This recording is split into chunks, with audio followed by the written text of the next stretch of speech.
त्याबद्दल माझे सहकारी शिक्षक तसेच इंग्लिश मीडियम माध्यमिक प्राथमिक पूर्व प्राथमिक आणि माझे नातेवाईकसुद्धा मी फोन केल्यानंतर ते हजर राहिले. थोडं उशीर का असो ना, लांबून आलेले असल्यामुळे त्यांना वेळ तर लागणारच आहे. तर मी सगळ्यांचं स्वागत करतोय. आणि माझा जीवन परिचय जो आहे, सहज माझं शिक्षण काय सहजासहजी झालेलं नाही. खूप खडतर शिक्षणासाठी मला झटावं लागलं.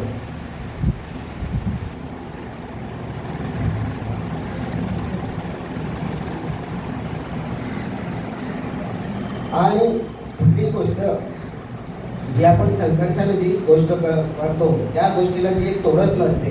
सहजासहजी मिळणाऱ्या कुठल्याही गोष्टीला अगदी व्हॅल्यू जी असते ती खूप कमी असते. पण जी संघर्षातून जो माणूस पुढे येतो त्यातूनच खरी त्या गोष्टीची किंवा कुठल्याही याची आपल्याला किंमत कळते. मी प्राथमिक शिक्षण माझ्या गावीच झालं. कारण प्राथमिक शिक्षणासाठी माझ्या शाळेमध्ये 1 ते 7वीपर्यंत शाळा होती. त्यानंतर हायस्कूलचं शिक्षण माझं सासर म्हणजे पामगाव या ठिकाणी कुंभवली विभाग हायस्कूल या ठिकाणी 8वी ते 10वीपर्यंत माझं शिक्षण झालं. त्यानंतर सुद्धा ज्युनियर कॉलेजला सुद्धा मी ग्रामीण भागामध्येच शिकलो. कारण त्यावेळेला माझी आर्थिक परिस्थिती बेताची होती. त्यामुळे शिक्षणासाठी अगदी म्हणजे जायचं झालं तर मग बसने जायचं, त्यानंतर ट्रेनने जायचं, तिथून नंतर मग कॉलेजला जाण्यासाठी बस. हे एवढे खर्च करण्यासाठी सुद्धा माझी थोडी ऐपत नव्हती. पण ते माझी इच्छा माझ्या शिक्षण पूर्ण करण्याकडे माझी ओढ होत होती. मी ग्रॅज्युएशन झालो. ग्रॅज्युएशन झाल्यानंतर सुद्धा मला BEdला जाण्यासाठी सुद्धा मला 1 वर्ष संघर्ष करावा लागला. का तर त्यावर्षी माझं अर्थशास्त्र आणि ग्रॅज्युएशनला असणारा विषय अर्थशास्त्र आणि RD म्हणजे रुरल डेव्हलपमेंट ग्रामीण विकास हा विषय होता. पण BEdला अर्थशास्त्र त्यावर्षी विषय नसल्यामुळे मला 1 वर्ष गमवावं लागलं. आणि त्यानंतर मी प्रयत्न केला आणि पुढच्या वर्षी माझा नंबर लागला. 1993-94 साठी मी मुंबई शारीरिक शिक्षण मंडळ वडाळा या ठिकाणी मी तिथे मी शिक्षणासाठी गेलो. गेल्यानंतर जवळजवळ 65 विद्यार्थी आणि 35 विद्यार्थिनी अशामध्ये 100 विद्यार्थ्यांमध्ये माझा नंबर लागला. त्यानंतर मग आम्हाला हॉस्टेलला राहावं लागलं. मुलांसाठी हॉस्टेल कंपल्सरीच होतं. आणि माझे मित्र, मी एक माझं भाग्य समजतो की मी ज्या मुख्याध्यापकाच्या हाताखाली आज रिटायर होतोय ते माझे मित्र आणि मी हे एकाच वर्ष आम्ही फिजिकलला शिकायला होतो. त्यामुळे ते मला आजपर्यंत मित्र. आणि ते मला कधी जरी मला त्याने अरे तुरे जरी सांगितलं आमच्या मुख्याध्यापकांनी तरी मी राग मानला नाही. आणि मी पण त्यांना अरे तुरे जरी बोलायचो तरी मला ते कधी बोलले नाही आहे.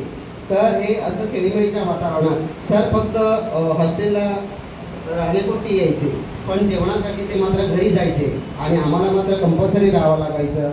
आणि फक्त शनिवार आणि रविवार घरी जाऊन पुन्हा आम्ही यावं लागेल. अशा प्रकारे आमचं BEdचं शिक्षण झालं. त्यानंतर मग BEd शिक्षण झाल्यानंतर योगायोगाने मलाही शाळा माहिती नव्हती की जनता हायस्कूल कुठे आहे. पण पाटील सरांनी सांगितल्याप्रमाणे संतोष लक्ष्मण पिंपळे हे माझे मित्र तर आहेच, तेही आम्ही शिक्षणासाठी हायस्कूलला एकत्रच होतो. पण ते माझे प्रथम नातेवाईक म्हणजे मावस भाऊ. आम्ही दोघेही मावस भाऊ असल्यामुळे मला त्याने सांगितलं शैलेंद्र की या ठिकाणी शाळा आहे, मी तर BMCला नियुक्त होणार आहे, त्यामुळे त्या शाळेत जागा होत आहे, तर तुला इच्छा आहे का? तर मी म्हटलं नक्की माझी इच्छा आहे, मला तू ते शाळा दाखव. मग त्याने मला शाळेचा पत्ता दिला आणि कसं यायचं सांगितलं. आल्यानंतर मी इथे इंटरव्ह्यूला आलो. इंटरव्ह्यूला आल्यानंतर सगळं त्यावेळेला कांबळे सर होते, आपली सगळी संस्थेची लोकं होती, बाळासाहेब पाटील सर होते, नागवेकर सर होते, मडवी सर होते. हे सगळी समिती त्यावेळेला संस्थेची सगळी समिती होती. आणि माझी मुलाखत झाली. मुलाखतीमध्ये मला पहिले बाळासाहेब पाटील सरांनी प्रश्न विचार, सर तुम्ही राहायला पालघरला आहे, मग तुम्ही इथे कसं काय येता, इथे कसं काय तुम्ही येऊ शकता? सरांनी मी सांगितलं सर माझी दुपारची शाळा आहे, त्यामुळे मला दुपारचं अधिवेशन मी योग्य प्रकारे मी इथे प्रवास करून येऊ शकतो. तरी मी 1.5 वर्ष माझं गाव कुंभवली, तालुका पालघर, जिल्हा पालघर इथून मी 1.5 वर्ष प्रवास केला आणि अगदी प्रवास व्यवस्थित झाला. काही अशी दगदग नव्हती, कारण त्यावेळेला माझ्यासोबत माझी आई होती. त्यामुळे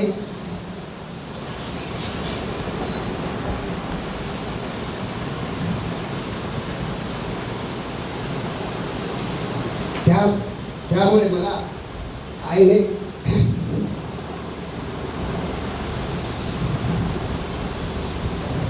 मला खूप मदत केली आणि अगदी डबा करून वेळेपासून कधीच मला उपाशी पाठवलं नाही. कारण आमचा प्रवास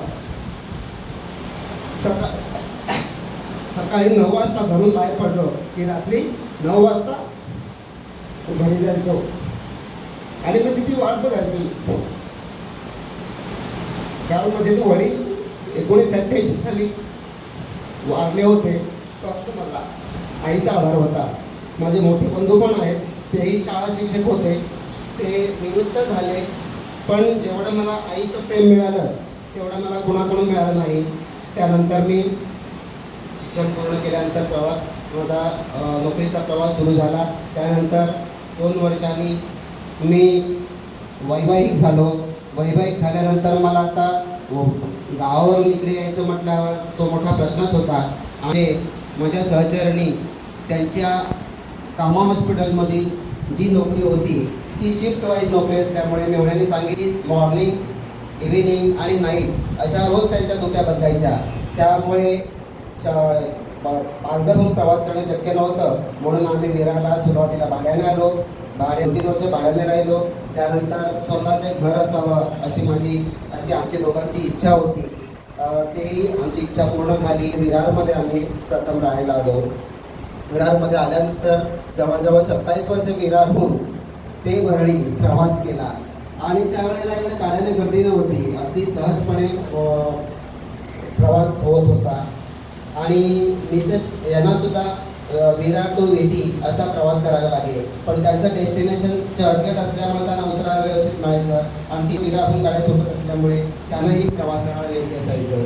अशा प्रकारे प्रवास केला आणि 27 वर्ष आम्ही तिथे सुखाने काढली. त्यानंतर हळूहळू मला असं वाटू लागलं की मला एवढं लांबून प्रवास करावा लागतो, जरा आपण जवळ कुठेतरी बघूया. तर आम्ही असेच फिरत आलो होतो. तर वाटलं की बाबा एखादा छानसा एरिया आहे, त्या एरियामध्ये आपण आपलं घर बघूया.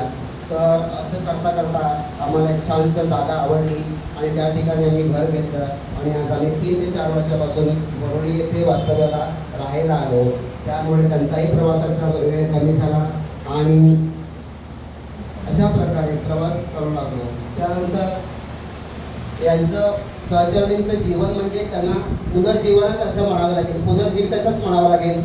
सुरवाडे सरांनी नमूद केलं की कामा हॉस्पिटलला 2008 साली जो हल्ला झाला होता त्या हल्ल्याचं मला स्वप्नही पडलं नव्हतं. पण मला आमचे शेजारी मेहता काकू त्यावरून खाली आल्या आणि मला विचारलं काय हो, नीरवची मम्मी घरी आहे का, ड्युटीवर गेले? म्हटलं हो, ड्युटीवर गेली आहे. काय झालं? त्यांनीच मला सांगितलं की असं झालेलं आहे. मी त्यांना लगेच कॉन्टॅक्ट केला, फोन केल्यानंतर लगेच त्यांचा फोन झाल्यानंतर लगेच फोन त्यांचा बंद झाला. त्यानंतर नेटवर्क पण त्यांचे जाम होते, त्यामुळे मला काही होता आलं नाही. सुरक्षित त्या घरी आल्या. दुपारी 12, 12:30, 1 वाजता घरी आल्या आणि अशा प्रकारे मग आमचा जीव भांड्यात पडला की आपला माणूस हा अगदी व्यवस्थित आपल्या घरी आलेला आहे. आणि अशा प्रकारे त्यांनी त्यांच्या सगळ्या नोकरी किंवा मुलांचं संगोपन आणि विशेष म्हणजे अगदी मुलं लहान असताना माझं नुसतं मिसेसचं नाही तर माझ्या मेवणी रुचिता संखे आणि त्यांचे मिस्टर भूपेंद्र बोरे. रुचिता ह्या त्यावेळी बॅचलर होत्या, पण 8 वर्ष त्या आमच्याकडे राहिल्या आणि त्यांनी तुमच्या मुलांचं संगोपन केलं. आम्हाला खूप बरं वाटलं, कारण त्यावेळेला अगदी बेबी सिटिंगला ठेवायचं ते सुद्धा हे होत नव्हतं, किंवा लहान असं कोणी म्हणजे मुलं सांभाळण्यासाठी मुलगी किंवा कोणी मिळत नव्हतं. त्यामुळे आम्हाला आपला हक्काचा माणूस म्हणजे मिसेसची बहीणच असल्यामुळे त्याने अगदी व्यवस्थित होकार दिला आणि त्याकडे 8 वर्ष राहिल्या. त्यानंतर मग त्यांचंही व्यवस्थित शिक्षण पूर्ण झालं. त्याही नर्स आहेत विरारला रानवे तलाव म्हणजे जिल्हा परिषदचं महानगरपालिकेचं त्यांचं डिस्पेन्सरी आहे, त्या ठिकाणी ते कामाला आहेत. आणि मोठी बहीण म्हणजे आमच्या पत्नी. तर अशा प्रकारे मला कुटुंबासाठी बराच मला आधार मिळाला. त्या व्यक्तींचा कधीच मी विसर पडू देणार नाही. आणि अशा प्रकारे हा जो माझा प्रवास आहे तो प्रवास आता मी शिक्षण करून सुद्धा मी शाळेत लागल्यानंतर मला स्थिर सारखं झाल्यासारखं वाटलं. आणि मला सगळे इथे आल्यानंतर मला एक शाळेचा कुटुंब मिळाला. जो माझा घरचा कुटुंब होता त्यापेक्षाही वेगळं शाळेचं कुटुंब. आणि शाळेच्या कुटुंबामध्ये इतके त्यावेळेला जवळजवळ आम्ही लागलो. सरांनी सांगितलं की त्यावेळेला आमची टीम 1995 साली 8 ते 10 शिक्षक त्या वर्षी आले आणि जवळजवळ 45 ते 50 शिक्षकांचा स्टाफ होता सर, बरोबर ना? 40 ते 45 शिक्षक त्यावेळेला कार्यरत होते आणि जवळजवळ 2000 विद्यार्थी होते. आणि तेव्हा शाळा भरली की शाळा भरताना सुद्धा किती विद्यार्थी या शाळेत यायचे. शाळा सुटताना सुद्धा आम्हाला 10 ते 15 मिनिटाची जावी लागत असे. आणि अशा प्रकारे खूप त्यावेळेला अगदी गोतावळा खूप मोठा होता. आणि विशेष म्हणजे मला मी दुपारी दिवसाला असल्यामुळे ठाकूर सर आणि वायरकर सर सकाळी असल्यामुळे मला पालव मॅडम एक माझ्या आईसारख्या, जेव्हा त्या ज्या इथे या शाळेमध्ये नोकरीला लागल्या तेव्हा माझा हा जन्म आहे. 1968 साली पालव मॅडम या शाळेत नोकरीला लागल्या आणि तेव्हा माझा जन्म आहे. म्हणून मी त्यांना आई समानच मानतो. आणि आईने मला प्रेम दिलं की मला खूप सांभाळून घेतलं आणि त्यांच्यामुळे मी त्यांना गुरुच म्हणतो. आणि गुरु केवळ मावली सदा कृपेची करी सावली असे म्हणतात. तर त्या माझ्या सावलीसारख्या राहिल्या आणि मला खूप त्यांनी मदत केली. अगदी सामाजिक मदत नाही तर काही त्यावेळेला माझं प्रोबेशन पिरियड असल्यामुळे त्यावेळेला आमचं पगार रेग्युलर होत नव्हतं. तर मध्ये थोडीशी अडचण आली तर मला मॅडम नेहमी सांगायच्या की काय तुला मदत लागेल सांग, लाजू नको तू, असं बिनधास्त सांगायचं मला. त्यामुळे मला पण असं वाटायचं की आपलं कोणतरी आहे. तर अशा प्रकारे मला मॅडमने खूप मदत केली. त्यामुळे मी एक शिस्त काय असते, शाळेची शिस्त काय असते, स्वयंशिस्त काय असते मॅडमकडून कळलं. ठाकूर सर मला शाळेत आल्यानंतर म्हणजे सकाळला देशाला असल्यामुळे मला नंतर हळूहळू कळालं की सर हे आपल्याकडचेच आहेत, सकाळचेच आहेत, पालघरचेच आहेत. आणि हळूहळू अशा वातावरणामध्ये मला आनंद मिळू लागला. आणि अशा प्रकारे मला सगळ्या शिक्षकांनी मला खूप मदत केली, सहाय्यही केलं, आर्थिक सहाय्य केलं, सामाजिक सहाय्य केलं. आणि त्यामुळे मी अगदी परिपक्व होत गेलो, अगदी पक्का होत गेलो. आणि माझा स्वभाव असा आहे की सगळ्यांना माहिती आहे, सगळ्यांनी कौतुक केलं की शांत स्वभावाचे, कोणी म्हणतात भोळे स्वभावाचे. भोळा स्वभाव हा एक काही कमजोरी नसते, ते एक संस्कार असतात. ते संस्कार हे माझ्या आईमुळे झालेले आहेत. माझा स्वभाव अगदी सेम असा असल्यामुळे मी आजपर्यंत कोणालाच असे हात तोड किंवा अरे तुरे असं कधी बोललो नाही. रागावल्या तरी